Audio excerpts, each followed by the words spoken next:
Refaire marcher des personnes amputées grâce à une prothèse bionique, redonner la vue, retrouver le toucher grâce à une main robotisée, aider l'homme à devenir plus puissant ou même le doter d'un nouveau sens. I have a new sensory organ, which is an antenna. Voilà ce que les nouvelles technologies nous permettent de faire aujourd'hui. Le transhumanisme n'est donc plus un fantasme, mais un phénomène bien présent qui risque de prendre de plus en plus de place dans nos vies. What senses would you want to have? Alors pour mieux comprendre les enjeux de cette révolution, des hommes et des femmes vont nous montrer comment on vit quand on est réparé ou augmenté et nous expliquer pourquoi selon eux, les technologies et la science sont les meilleurs alliés de l'homme. Pixium Vision, Oseomatrix, Wondercraft, encore méconnues, ces nouvelles entreprises ont un objectif, réparer l'homme grâce à des innovations technologiques et donc changer le cours de l'évolution humaine. Le transhumanisme apparaît aujourd'hui d'abord comme un allié naturel de la médecine. Un exemple concret avec ce que l'on peut considérer comme la première étape vers l'œil bionique. Ça s'appelle Argus 2, c'est un combo implant rétinien lunettes connectées et ça permet à des personnes aveugles de recouvrer des facultés visuelles. Allez à droite, hop, à droite Fadja. Elisabeth Lee, une Française de 50 ans, atteinte de rétinite pigmentaire, a été implantée en 2016 et fait partie des 200 individus dans le monde à être équipés de cette prothèse. Ça m'a redonné une perception de certains éléments sur mon trajet. Par exemple, là, sur le côté, j'arrive à suivre la bordure du trottoir. Est-ce que vous pouvez voir, par exemple, si je suis blonde, châtain Alors, on va essayer. Comme ça, au débeauté, je dirais que vous avez les cheveux plutôt clairs. Et ça, par exemple, c'est des choses que vous ne pouviez pas pas du tout. Voir avant. J'enlève mes lunettes, je suis incapable de vous décrire. Je suis passée de aveugle à, on va dire, déficient visuel, en gros, parce qu'on ne peut pas dire que j'ai retrouvé la vue, mais sans l'implant, je suis totalement aveugle.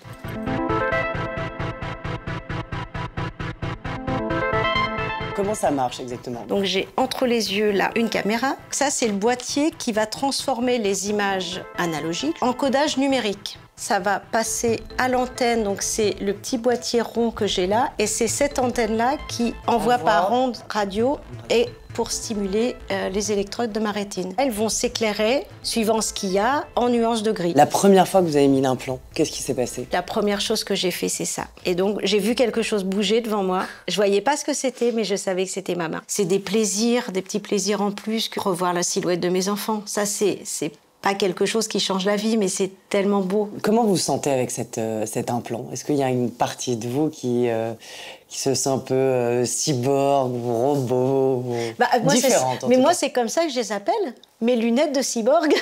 On est vraiment à une ère très primitive de la réparation.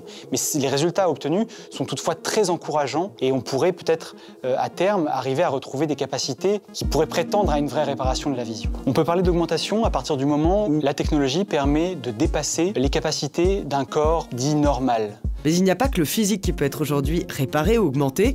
Neil Harbinson, un Anglais de 35 ans qui ne voit qu'en noir et blanc depuis sa naissance, a réussi grâce à une innovation transhumaniste à faire de son handicap un art. Une antenne implantée dans son cerveau lui permet non pas de voir les couleurs, mais de les entendre. Chaque couleur qu'il voit se transforme en temps réel en son. Ce nouveau sens lui permet donc de réaliser des performances musicales assez dingues en fonction des couleurs qu'il entend.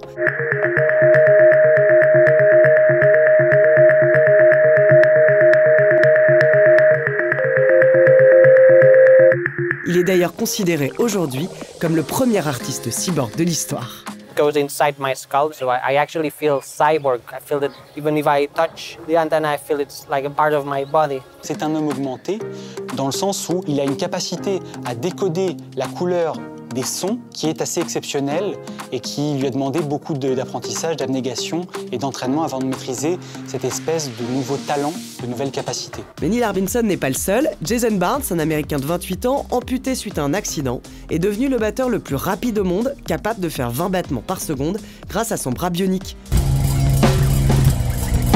Donc non seulement il a été réparé, mais en plus augmenté, au point de jouer plus vite que n'importe quel humain.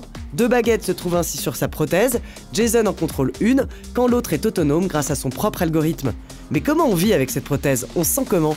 I would say it's kind of like an extension of my body. It's something you get used to over time. It wasn't like I just put it on the first time and was like great. It definitely took some practicing to get used to. So, I mean, very similar to starting to play music for the first time in general. That robotic one is still a prototype. The final version is only going to have one stick and not two. It just goes on. You use this liner, and what it does is it locks into the arm right there, and then this drumstick attachment. And basically the way it works is it just screws in. How do the other drummers consider you? Are you one of them, or they see you as a different person with a 2 sticks prosthetic arm? Yeah, a lot of people consider it cheating, this and that, which I kind of agree with them again, because like I don't like the 2-stick idea. I think it's ridiculous to have 2 sticks on one arm. It doesn't really make a whole lot of sense from the standpoint of a drummer, which is why I'm designing a new one with 1 stick so no one can say anything. It's not a competition for me. How do you consider yourself? Do you think you are a cyborg drummer or kind of Superman? Yeah, I guess the term cyborg drummer is what everybody uses now, so I wouldn't consider myself Superman or anything like that. I'm just a normal musician who lost something and thought, why make it as good as what I lost if I can't make it better? You know what I mean?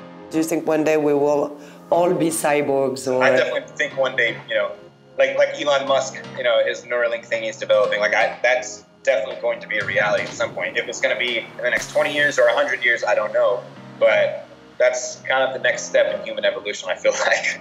Des personnes comme Neil Harbisson ou Jason Bourne, au-delà du mythe du cyborg qu'ils habitent, ils restent des êtres exceptionnels. Parce que ce qu'il faut bien se rendre compte, c'est que la technologie qu'on leur a procurée reste simple. Une main prothétique qui tape très vite sur une caisse ou un système qui simplement vibre en fonction des couleurs, ça reste intéressant, mais pas magique. Par contre, eux ont développé des capacités d'athlètes, d'experts, ils ont réinventé leur corps, ils ont appris à maîtriser ces technologies-là, et ça, c'est assez fascinant. Mais ces profils d'artistes cyborgs pourraient se multiplier. Depuis quelques années, des implant parties apparaissent un peu partout dans le monde, des événements dans lesquels on peut se faire greffer des éléments biologiques ou électroniques. C'est ce qu'on appelle le body hacking, qu'on pourrait traduire par piratage du corps humain. Congratulations to being upgraded. Awa Ndiaye, passionné d'innovation, a justement tenté l'expérience et s'est fait poser une puce NFC sous la peau. C'était en 2015 à l'Implant Party de Paris à la Gaîté Lyrique. Cette fameuse puce Awa, elle est où? Est-ce qu'on la voit déjà? Alors, elle est située dans ma main parce que du coup, c'est l'emplacement qui est recommandé la plupart du temps pour les premières implantations. On la sent ou pas?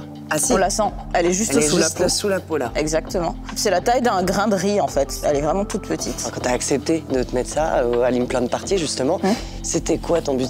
Parce que tu t'es dit allez j'y vais en cobaye. C'était une opportunité en fait. J'implante la technologie dans mon corps. Pour moi c'était assez fascinant. Alors qu'est-ce qu'elle permet de faire cette puce? Pas grand chose. C'est encore assez expérimental. Quand je me la suis faite implanter, j'avais envie de mettre mon pass Navigo dessus. Mais derrière, on va dire que les infrastructures Navigo n'étaient pas prêtes pour avoir le pass autre que sur juste la carte. T'avais un temps d'avance sur eux, quoi. C'est ça. Et alors concrètement sur le téléphone, alors par exemple? Je pourrais déverrouiller mon téléphone avec.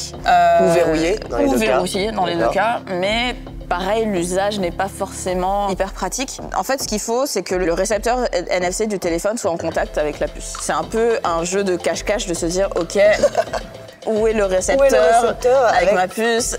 Il faut trouver l'endroit exact. Ouais, non, je trouve pas. C'est dingue. Je ne trouve pas. Ouais, c'est pas si facile que ça, quoi. Non, c'est pas si facile que ça. Donc là, comme t'arrives pas à la détecter, évidemment, tu peux pas ni verrouiller ni déverrouiller ton téléphone. Exactement. Sur le papier, ça devrait marcher, mais encore une fois, dans l'usage, c'est plus complexe. C'est plus complexe. Est-ce que c'est quelque chose dont tu parles facilement? Ça crée des conversations que t'as pas forcément envie d'avoir avec tout le monde. Oui, effectivement, j'ai une puce dans la main. Oui, vous trouvez ça stupide. Enfin, il faut aussi prendre en compte le côté un peu stigma social. La barrière de la peau, pour beaucoup de personnes, c'est presque du sacré. Mais comme ce n'est pas un besoin médical, il est beaucoup moins facile à appréhender pour pas mal de personnes. Et on se rend compte que la distinction entre réparation et augmentation est une question aussi d'acceptation sociale, de normes, et que pour une société, il peut y avoir quelque chose qui va être considéré comme de l'augmentation, alors que pour d'autres, ça va être quelque chose de commun et de l'ordre d'une réparation, d'un loisir ou d'une liberté d'être. Bon ok, aujourd'hui on peut quasiment tous se faire poser des puces NFC, mais on n'est pas loin du niveau supérieur. Dans les labos, ça s'accélère, cerveau artificiel, intelligence illimitée, transformation de nos gènes. Il ne faut ni croire en la technologie et la science comme le seul espoir de l'homme, ni à la fois la rejeter complètement en bloc et opposer toujours le naturel à l'artificiel. Donc les entreprises ont vite compris que le transhumanisme pouvait aussi améliorer la productivité de leurs employés et leur faire gagner forcément plus d'argent. C'est le cas de Ford aux États-Unis, qui équipe depuis 2 ans maintenant ses ouvriers d'exosquelettes, une sorte de gilet robotique qui les assiste sur des tâches physiquement contraignantes. Ici, donc pas de but thérapeutique direct, mais bel et bien une volonté d'augmenter les performances de l'homme.